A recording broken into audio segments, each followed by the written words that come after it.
So welcome to the sports betting case study week 32, where this will be the final update on how the Martingale progressive staking plan has gone about turning a negative expectation into a profit. So I will go through the learnings in this video over how it's gone through the 32 weeks and how the last test has finished up. So for those who have only viewed this video, we've been essentially looking at selections that have a negative expectation. I've been taking selections at the market, and they generally would have between a 1 and 3% negative edge. I was going through a high number of bets, generally between 5,000 and 10,000 bets a week. So I was just taking everything in the market and running as quickly as I could through a very large number of testing for the Martingale staking. And I stopped whenever I got to a profit of $1,000 or a loss of $1,000. There is a few exceptions to this in the early tests, which I will explain in a minute. So here were the rules that I was following around what selections I would take.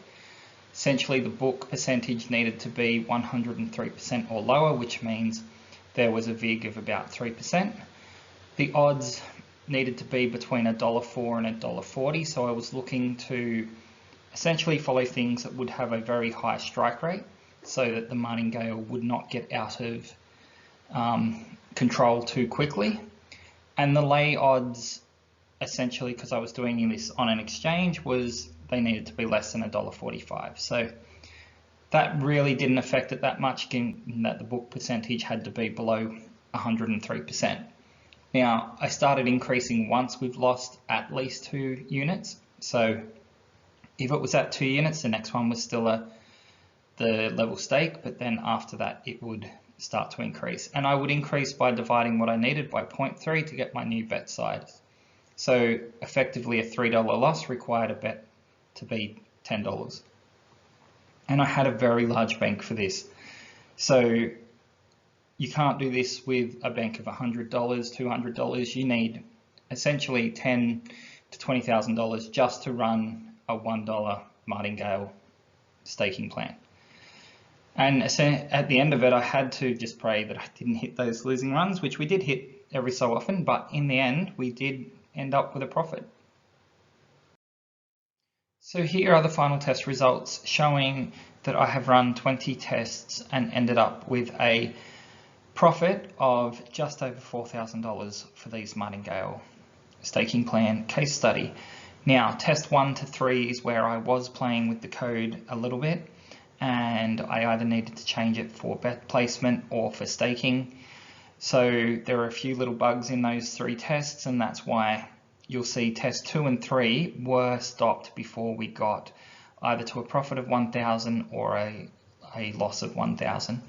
So we can probably take the first 3 tests out of it and assume that we did 16 tests from test 4 to test 20. Now, out of those, you can see we didn't do too bad. We had a few in between test 11 and test 20 that did get up there with the losses. So instead of falling somewhere just above the 1,000, we ended up losing over 2,000 and 3,000 in one case. Now that did drop our profit a fair bit from where it was, and the second 10 tests did end up with about negative 2,000 in their results. But overall, there was a fairly high strike rate, as you would expect with any progressive staking, and it did end up in the profit of about 4,000. So it was a successful case study in that it made a profit. It was an unsuccessful case study in that I was trying to prove that Martingale would not work, regardless of what the odds were and regardless of what the progressive amount was. So it's proven to work, but that doesn't mean I believe it's something that you should be using or betting. So I'm just going to go through the last test here, which was a profit, and this was probably our smoothest chart that we got throughout the whole series. So it pretty much just had a really good run of winners, and it just went up pretty much in a straight line till it got over the 1,000, and then had a few bets just to finish off. There was a little bit there in the middle where it had a big jump. There was a few losses there that did add up, and they quickly both won straight after that and jumped us around $200. But overall, that's the cleanest chart we had and was not volatile at all. So what did we learn over this case study? Essentially, if we look at the profit, we've learnt that Martingale staking can produce a profit in the short term and medium term. 32 weeks to some people may even be the long term, but we'd probably need to test this at least for 50 to 100 tests just to see how it actually performed, which would be another 32 weeks, another 50 weeks, just to get a better understanding if it is really a long-term system that people could use. But using the rules that I had earlier in the video, this has produced a profit of just over $4,000. Now, to do what I did require quite a bit of coding and automation. You could not do this manually. You'd still be on test 1, given that each test was somewhere between 6,000 and 10,000 bets.